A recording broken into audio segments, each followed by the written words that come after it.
Coming up on HIGMT, lots to talk about with Tesla's Q1 earnings call. Model 3 is the best-selling in its class. Model Y is predicted to be the best-selling vehicle in the world, and I provide listeners with an update to the How I Got My Tesla podcast.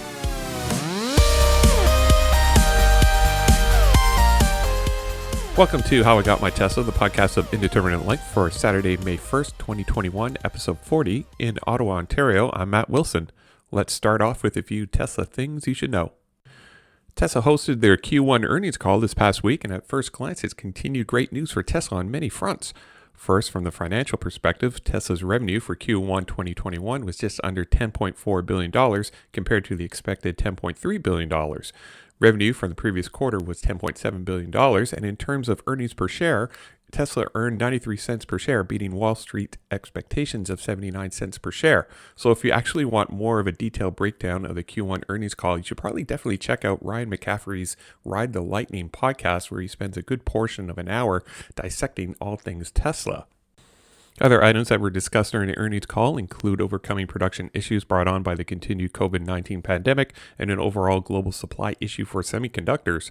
Positive production forecasted for 2021 and 2022, with expected deliveries for 2021 to be around 750,000 vehicles. Production at Gigafactory Berlin and Texas should be in late 2021, with volume production expected in 2022. And Elon also commented on a recent collision in Austin, Texas, where he felt that the media were incorrect with their findings from the accident and should be, quote, ashamed of themselves with their reporting. The investment into Bitcoin seems to have paid off for Tesla, where they had recently sold off about 10% of their overall investment. That actually provided Tesla with a small gain in their Q1 financials. Elon also predicted that the Model Y will soon outsell the most popular vehicle in the world, which is the Toyota Corolla, by 2023. Current production numbers for the Corolla are around 1.5 million per year. He's especially encouraged with the current Model Y production numbers out of Fremont and at Gigafactory Shanghai, as well as current progress at Gigafactory Berlin and Gigafactory Texas, where additional Model Ys will be produced. Both TSLA.com and InsideEVs.com point to Analysis Loop Ventures and Tesla's own quarterly documentation, where Tesla mentions that they expect 50% annual vehicle delivery growth over the next few years, including substantial growth in 2021. For the Model Y, Loop Ventures suggests that the Model Y production levels could increase by 80% for this year. In fact, Tesla's own delivery growth has increased from 23% in 2019 to 109% in March of 2021. Now, it's not going to be easy for Tesla. They'll need to get their 2 new Gigafactories online as quickly as possible and work with current supply chain issues. And it's not only the Model Y that has good news to be reported on. The Model 3 has claimed the title as best-selling premium sedan in the world, eclipsing the BMW 3 Series and Mercedes-Benz E-Class, and this was all accomplished with only 2 factories in less than 4 years of production. For the first quarter of 2021, Tesla was able to deliver around 120,000 Model 3s and 60,000 Model Ys, and this is the first time that we've seen the Model 3 and Model Ys deliveries being split between the 2 models. Tesla typically groups these 2 vehicles together when reporting on production numbers each quarter. With the overall success of the Model 3, Tesla probably can't really help themselves in flexing over their competitors just a little bit during the earnings call. Tesla updated everyone on the delivery schedule for the Tesla Semi, and it looks like the first deliveries will occur this year. Battery production constraints for the needed 4680 battery cells have been a thorn in Elon's side for quite some time, and it appears that this is no longer the case. Even as recent as March of this year, Elon mentioned that demand was not an issue. It was actually the production of the batteries at scale that was a main stumbling point. Tesla was allocating much of its battery production for the Model 3 and Model Y and could not dedicate additional resources for the new 4680 battery cell, and this appears to be no longer the case. No news on just how Tesla is going to be able to produce the additional battery cells, but I suspect that their pilot plant in Fremont and possible expansion at Gigafactory Nevada should help attribute to the changes in battery supply. Both TSLA.com and TorqueNews.com have articles regarding this update, and I will link out to each site in the show notes below. Tesla was also able to give us an update on the newly revised Model S and Model X deliveries. For the Model S, Tesla is looking to start full production in the second quarter of 2021, and for the Model X, that should follow in the following quarter. Issues delaying production and delivery stem back to the previously mentioned chip shortage, as well as issues with the parts supply chain. Issues regarding production were also called out. Everything that was revised, including the interior, the 100 kilowatt hour battery pack, drivetrain, interior electronics, have all led to delays. After Q3 2021, Tesla is looking to produce a combined 2,000 to 2,500 Model S's and Model X's per week, with an expected annual production run of 100,000 to 125,000 EVs.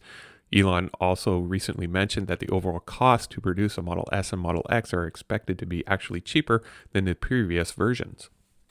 A few weeks ago, I let everyone know that Tesla was adjusting their solar roof prices to match actual costs of installation, even for projects where an agreed-to contract was already in place.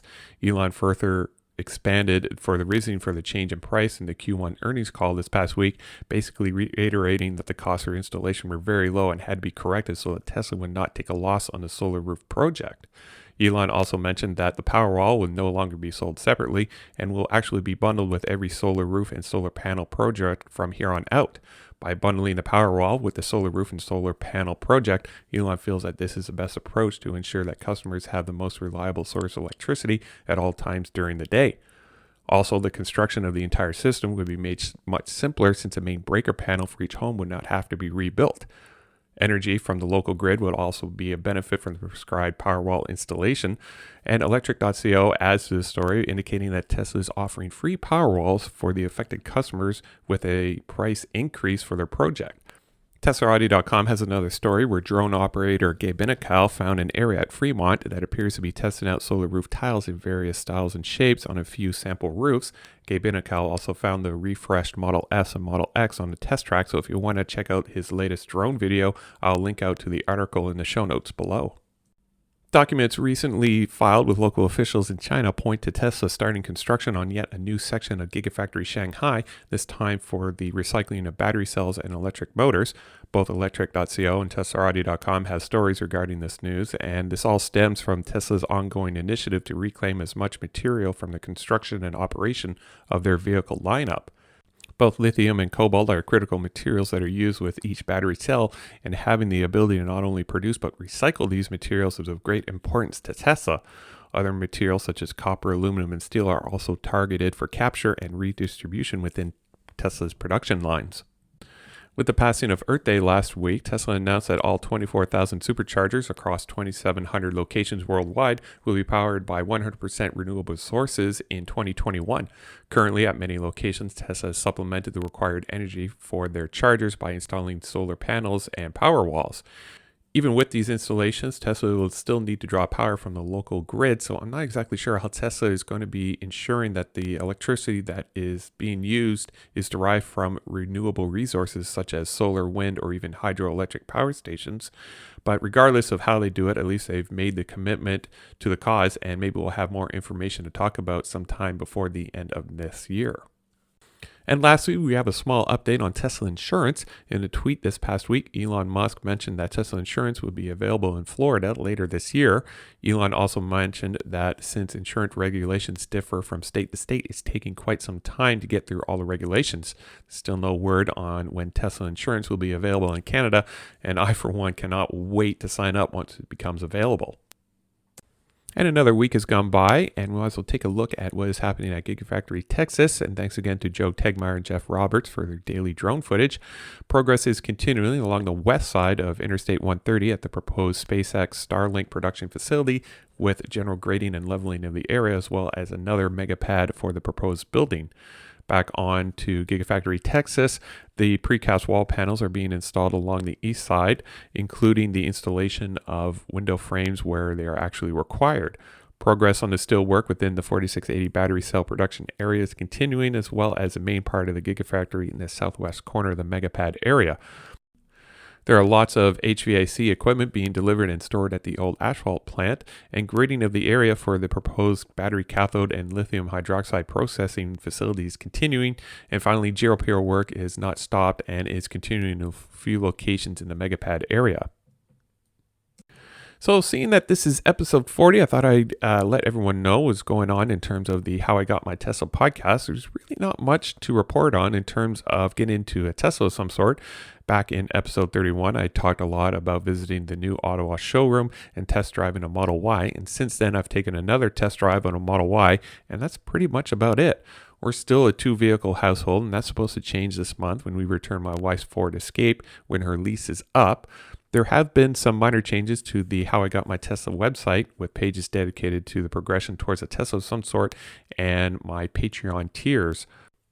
I've also started a Discord server which has all the links from my previous podcasts sorted chronologically and by topic, so if you want to join my Discord server, I will link it out in the show notes below.